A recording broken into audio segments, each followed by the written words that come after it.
नीतीश कुमार भले ही सार्वजनिक रूप से अब तक ये कहते रहे हों कि वे पीएम कैंडिडेट नहीं हैं, उन्हें किसी पद की लालसा नहीं है, लेकिन विपक्षी दलों को एकजुट करने के साथ साथ वे पीएम बनने का खेल भी कर रहे थे।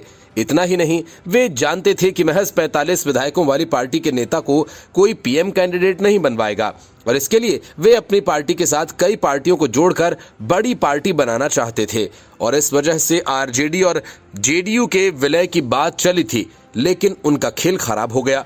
नीतीश कुमार के इस पूरे खेल की पोल जेडीएस के एचडी देवेगौड़ा ने खोल दी। माना जा रहा है कि कांग्रेस को इस बात की भनक पहले ही लग गई थी, इसलिए उसने नीतीश कुमार को किनारे लगा दिया।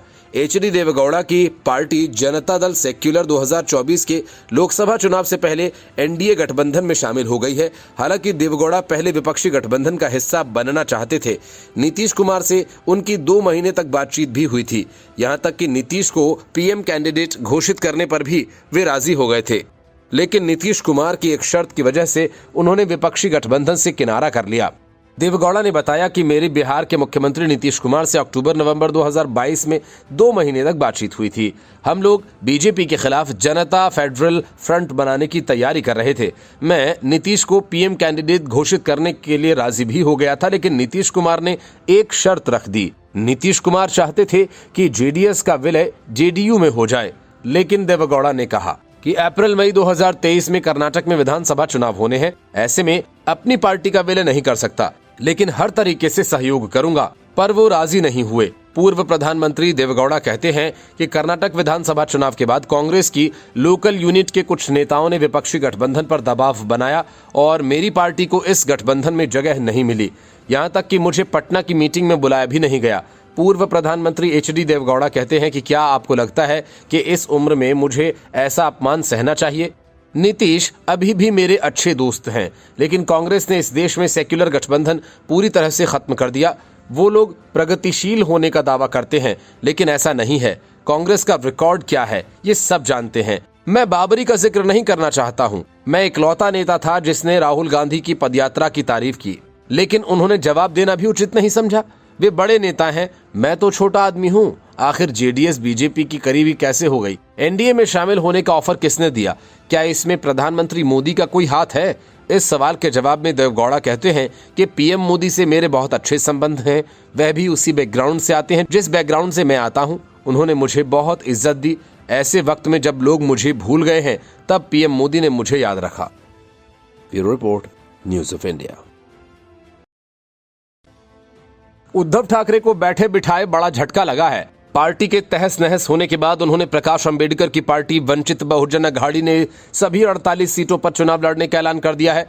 बीवीए प्रमुख ने अपनी पार्टी इकाइयों को एकजुट होने और ये ध्यान में रखते हुए चुनाव की तैयारी शुरू करने का निर्देश दिया कि उन्हें अकेले ही चुनाव लड़ना है। प्रकाश अंबेडकर ने कहा कि बीवीए सभी 48 लोकसभा सीटों पर चुनाव लड़ने के लिए पूरी तरह से तैयार है। हमने उस दिशा में तैयारी शुरू कर दी है और हम अक्टूबर से राज्य का दौरा करेंगे। प्रकाश अंबेडकर ने कहा कि वह खुद अकोला सीट से चुनाव लड़ेंगे। पिछले साल बीवीए ने उद्धव ठाकरे के नेतृत्व वाली शिवसेना यूबीटी के साथ गठबंधन किया था। हालांकि ये गठबंधन अभी भी बरकरार है, लेकिन चुनाव पूर्व गठबंधन के संबंध में कांग्रेस की ओर से प्रतिक्रिया की कमी ने अंबेडकर को परेशान कर दिया। प्रकाश ने कहा कि बीवीए एक संयुक्त विपक्षी मोर्चा बनाने का इच्छुक था। हमने अपना पक्ष बताकर प्रक्रिया शुरू कर दी थी। एक गैर भाजपा मोर्चा हमारे दिमाग में था। उन्होंने कहा कि कांग्रेस, एनसीपी, शिवसेना यूबीटी ने गठबंधन और सीट बंटवारे पर कोई औपचारिक निर्णय नहीं लिया है। जब महाविकास अघाड़ी के भीतर 3 साझेदारों के बीच अनिश्चितता है, तो हम एकजुट विपक्षी मोर्चा कैसे बनाएंगे? प्रकाश अंबेडकर ने आगे कहा, मुझे पता है कि कांग्रेस के भीतर एक वर्ग शिवसेना यूबीटी के साथ चुनाव पूर्व गठबंधन का इच्छुक नहीं है। उनका तर्क है कि ठाकरे की पार्टी के साथ चुनाव पूर्व समझौता से उन्हें 10% वोट मिलेंगे, लेकिन कांग्रेस को अपने पारंपरिक वोटों में से 25% का नुकसान होगा। इसलिए कांग्रेस के भीतर शिवसेना यूबीटी के साथ गठबंधन को लेकर गंभीर मुद्दे हैं। उन्होंने कहा कि बीवीए एमवीए के मुद्दों में नहीं पड़ रहा है। उन्होंने कहा कि शिवसेना यूबीटी के साथ हमारा गठबंधन है, लेकिन किसी भी स्पष्टता के अभाव में हम सिर्फ लटके नहीं रह सकते और कुछ नहीं कर सकते।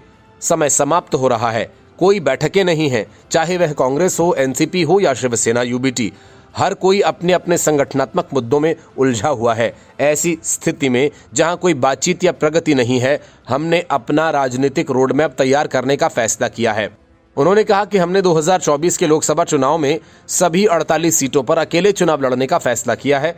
2019 के लोकसभा चुनाव में बीवीए ने 47 सीटों पर चुनाव लड़ा और 6.92% वोट्स हासिल किए। राज्य विधानसभा चुनावों में उसने कुल 288 विधानसभा क्षेत्रों में से 236 पर चुनाव लड़ा और 4.58% वोट शेयर हासिल किया। हालांकि पार्टी ने लोकसभा या विधानसभा चुनावों में एक भी सीट नहीं जीती। Bureau report, news of India. लस्त पस्त उद्धव ठाकरे और शरद पवार अब तक कांग्रेस के साथ सीट बंटवारे की गुत्थी नहीं सुलझा पाए हैं। एमवीए लोकसभा चुनावों में साथ उतरेगा या नहीं, इस बात को लेकर भी आशंका है, क्योंकि कांग्रेस का एक बड़ा गुट उद्धव ठाकरे के साथ चुनाव में उतरने को तैयार नहीं है। वजह वोट के नुकसान की आशंका है। प्रकाश अंबेडकर का साथ न कांग्रेस को पसंद है न शरद पवार को। मतलब एमवीए में आपस में ही मामला उलझा हुआ है। लेकिन दूसरी तरफ एनडीए पूरी तरह से तैयारी में है। अमित शाह ने 45 सीटों के लक्ष्य को हासिल करने के लिए बड़ी तैयारी कर ली है। कुछ ऐसे नाम हैं जो चुनावी मैदान में सबको चौंका सकते हैं। उनमें एक तो आतंकी कसाब को फांसी के फंदे तक पहुंचाने वाले उज्जवल निकम हैं और दूसरे हैं धक धक गर्ल माधुरी दीक्षित। बीजेपी इन दोनों पर दांव लगाने की तैयारी में है। लोकसभा के चुनाव अगले साल अप्रैल मई में होने की संभावना है। चुनाव की तैयारियों को लेकर बीजेपी का केंद्रीय नेतृत्व बेहद गंभीर है। उनके नेता किसी न किसी बहाने महाराष्ट्र का लगातार दौरा कर रहे हैं। हाल ही में गणपति बप्पा के दर्शन करने आए राष्ट्रीय अध्यक्ष जेपी नड्डा और केंद्रीय गृह मंत्री अमित शाह ने चुनावों की समीक्षा बैठक की, संगठन की तैयारियों का जायजा लिया। पार्टी आलाकमान ने महाराष्ट्र के नेताओं से साफ कहा कि चुनाव की तैयारियों को लेकर पार्टी किसी प्रकार की लापरवाही कतई बर्दाश्त नहीं करेगी। गणपति उत्सव के बाद अब पार्टी के आला पदाधिकारी काम पर लग गए हैं। बीजेपी के दिग्गज नेता और राज्य के वन मंत्री सुधीर मुनगंटीवार, ग्रामीण विकास मंत्री गिरीश महाजन, विधानसभा अध्यक्ष राहुल नार्वेकर, लोक निर्माण मंत्री रविंद्र चव्हाण, बीजेपी प्रदेश अध्यक्ष चंद्रशेखर बावनकुले, कौशल विकास मंत्री मंगल प्रभात लोढ़ा, चंद्रकांत पाटिल के अलावा विनोद तावड़े, आशीष शेलार, सुधीर देवधर के नाम की चर्चा है। बताया जाता है कि इनमें से कई नेता लोकसभा के चुनाव से बचना चाहते हैं। वजह ये कि वे राज्य की राजनीति में ही अपना उज्जवल भविष्य देख रहे हैं और इन नेताओं को लगता है कि अगली बार राज्य में जब सरकार बनेगी तब उन्हें कैबिनेट मंत्री बनने का बड़ा अवसर मिलेगा और केंद्र में गए तो महज सांसद बनकर ही रह जाएंगे। ऐसे में वे राज्य की राजनीति में बने रहना चाहते हैं। बीजेपी ने पिछला लोकसभा चुनाव उद्धव सेना के साथ मिलकर लड़ा था।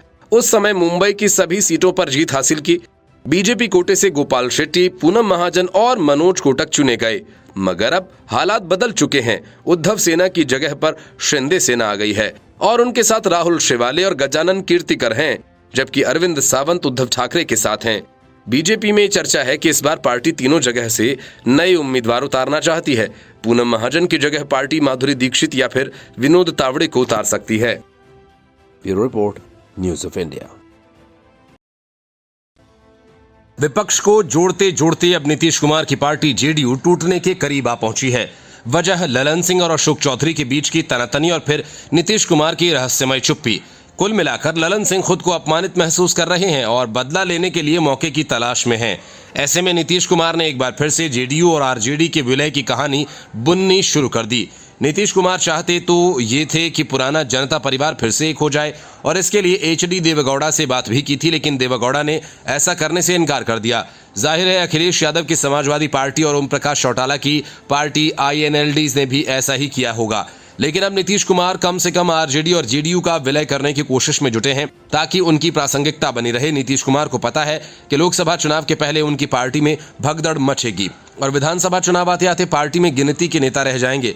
चिराग पासवान ने दावा किया, जेडीयू के कई विधायक और सांसद उनके संपर्क में हैं। बीजेपी के सुशील कुमार मोदी ने कहा कि जेडीयू टूटने की ओर बढ़ रही है और अगले चुनाव से पहले ललन सिंह की पार्टी आरजेडी में विलय हो जाएगी और इसका अस्तित्व विलीन हो जाएगा। कैबिनेट मंत्री अशोक चौधरी और राष्ट्रीय अध्यक्ष ललन सिंह के बीच टकराव सार्वजनिक हो रहा है। पार्टी के एक विधायक नीतीश कुमार के मंत्री अशोक चौधरी पर हत्या करने की साजिश रचने का आरोप लग रहा है।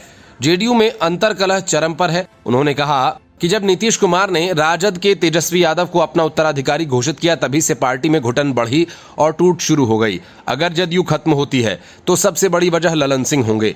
यही नहीं, सुशील मोदी ने कहा कि भाजपा के खिलाफ ललन सिंह का गुस्सा सिर्फ इसलिए है क्योंकि वो 2019 में केंद्रीय मंत्री नहीं बन पाए थे।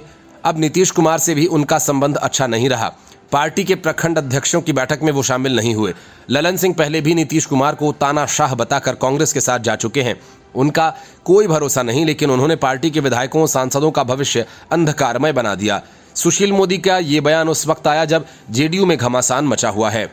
बरबीघा विधायक सुदर्शन ने मंत्री अशोक चौधरी पर अपने दामाद को बरबीघा से चुनाव लड़ाने का आरोप लगाया और कहा कि वो स्थानीय राजनीति में दखलंदाजी कर रहे हैं।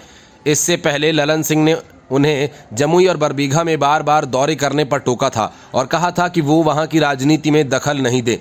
इस बात पर दोनों नेताओं में जमकर बहस भी हुई। नीतीश कुमार मौके पर थे लेकिन बिना कुछ बोले खिसक गए। इतना ही नहीं, ललन सिंह के मना करने के बावजूद अशोक चौधरी बरबीघा पूरे काफिले के साथ गए और ललन सिंह कुछ नहीं कर पाए क्योंकि नीतीश कुमार अशोक चौधरी के साथ हैं।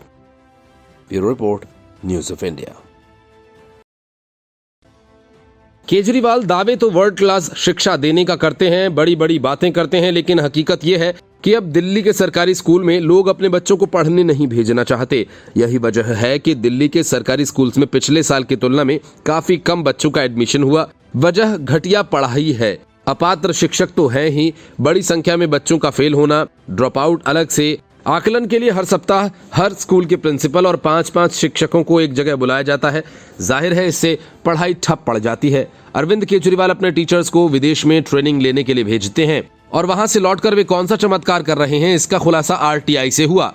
सूचना के अधिकार यानी आरटीआई अधिनियम के तहत दायर आवेदन के जवाब में कहा गया कि दिल्ली के सरकारी विद्यालयों के अकादमिक सत्र 2023-24 में विद्यार्थियों की संख्या 2022-23 के मुकाबले 30,000 से ज्यादा घट गई। कोरोना महामारी के बाद 2022 में सरकारी विद्यालयों में विद्यार्थियों की कुल संख्या 17,79,385 थी, जबकि 2023 में विद्यार्थियों की संख्या 17,58,986 हो गई है, जो कि पिछले सत्र के मुकाबले 30,399 कम है। दिल्ली में 1,050 सरकारी स्कूल्स और 37 BR Ambedkar schools of specialized excellence schools हैं। दिल्ली शिक्षा निदेशालय से मिली जानकारी के मुताबिक पूर्वी दिल्ली के सरकारी विद्यालयों में 2022-23 में विद्यार्थियों की संख्या 2,06,027 थी, जो 2023-24 में घटकर 1,99,730 हो गई है। वहीं उत्तर पूर्वी दिल्ली के सरकारी विद्यालयों में साल 2023-24 में विद्यार्थियों की संख्या घटकर 2,86,298 पर आ गई है, जबकि 2022-23 में विद्यार्थियों की संख्या 3 लाख से ज्यादा थी। शिक्षा निदेशालय के सूत्रों का कहना है कि दिल्ली के सरकारी विद्यालयों में कोविड-19 के दौरान ज्यादा दाखिले हुए, लेकिन निजी विद्यालयों के खुलने के बाद बच्चों की संख्या में कमी आई है। बच्चों का फेल होना भी विद्यार्थियों की संख्या में कमी की वजह है। आरटीआई के जवाब के मुताबिक पिछले 4 वर्षों के आंकड़ों को देखें तो कोरोना वायरस महामारी से पहले सरकारी विद्यालयों के अकादमिक सत्र 2019-20 में विद्यार्थियों की संख्या 15,05,525 थी, जो 2020-21 कोविड के दौर में बढ़कर 16,28,744, साल 2021-22 में 17,68,911, साल 2022-23 में 17,89,385 दर्ज की गई थी। ऑल इंडिया पेरेंट्स एसोसिएशन के अध्यक्ष और दिल्ली उच्च न्यायालय के वरिष्ठ अधिवक्ता अशोक अग्रवाल ने बताया कि दिल्ली के सरकारी विद्यालयों में बच्चों की संख्या कम होने के पीछे का सबसे बड़ा कारण पढ़ाई की खराब व्यवस्था है। कोरोना महामारी के दौरान बहुत से परिजनों ने अपने बच्चों को निजी स्कूलों की बजाय सरकारी विद्यालयों में दाखिला कराया, लेकिन जब विद्यालयों में पढ़ाई शुरू हुई तो उन्हें महसूस हुआ कि सरकारी विद्यालयों में पढ़ाई का वह स्तर नहीं है जिसके दावे केजरीवाल और उनकी पूरी पार्टी कर रही है। अग्रवाल ने कहा, एक तो वैसे ही दिल्ली के सरकारी विद्यालयों में नियमित और पात्र शिक्षक मौजूद नहीं है, जो हैं उन्हें तरह तरह के कार्यक्रमों में बुला लिया जाता है, जिस वजह से विद्यालयों में सही ढंग से न तो निगरानी हो पा रही है और न ही पढ़ाई। अग्रवाल ने कहा कि पढ़ाई का खराब स्तर, सरकारी विद्यालयों में नियमित शिक्षकों की कमी, बुनियादी जरूरतों के अभाव जैसी कई समस्याएं हैं, जिनकी वजह से बहुत से बच्चों ने सरकारी विद्यालय छोड़ फिर से निजी विद्यालयों का रुख किया है। Bureau report, news of India. Anand Mohan को जेल से रिहा करवाने के लिए नीतीश कुमार ने लालू यादव के इशारों पर नियम बदल दिए। वजह ये कि थोक के भाव में राजपूतों का वोट महागठबंधन को मिल जाए। लेकिन मनोज झा के ठाकुर विवाद के बाद हालात तेजी से बदल गए। लालू यादव और आनंद मोहन के बीच तलवारें खिंच गईं। आनंद मोहन के बेटे चेतन आनंद आरजेडी से विधायक हैं। मनोज झा मामले में विवाद इन्होंने ही शुरू किया था और देखते ही देखते बिहार की सियासत पलटी मारने लगी। अब आनंद मोहन बीजेपी में जाने की तैयारी कर रहे हैं, क्योंकि महागठबंधन में बने रहना उनके लिए काफी मुश्किल हो गया है। बिहार के नेता प्रतिपक्ष विजय कुमार सिन्हा ने इस पूरे मामले पर बड़ा बयान दिया है। असल में हाल ही में चेतन आनंद ने राजनाथ सिंह से मुलाकात की। इसके क्या मायने हैं? इस सवाल पर विजय कुमार सिन्हा ने कहा कि आरजेडी में कोई भी स्वाभिमानी व्यक्ति सम्मान के साथ नहीं रह सकता। आरजेडी के अंदर बंधुआ, मजदूर और वंशवाद की गुलामी में जीना पड़ता है। इस सवाल पर कि आनंद मोहन का बीजेपी में स्वागत हो सकता है, इस पर उन्होंने साफ कहा कि जो भारत के प्रधानमंत्री के मंत्र को ग्रहण करेगा, सबका साथ सबका विकास के भाव को स्वीकार करेगा, उसको भारतीय जनता पार्टी स्वीकार करेगी। आरजेडी के विधायक चेतन आनंद जब से राजनाथ सिंह से मिले हैं, तब से ये कयास लगाए जा रहे हैं कि कहीं वो बीजेपी में तो नहीं जाने वाले।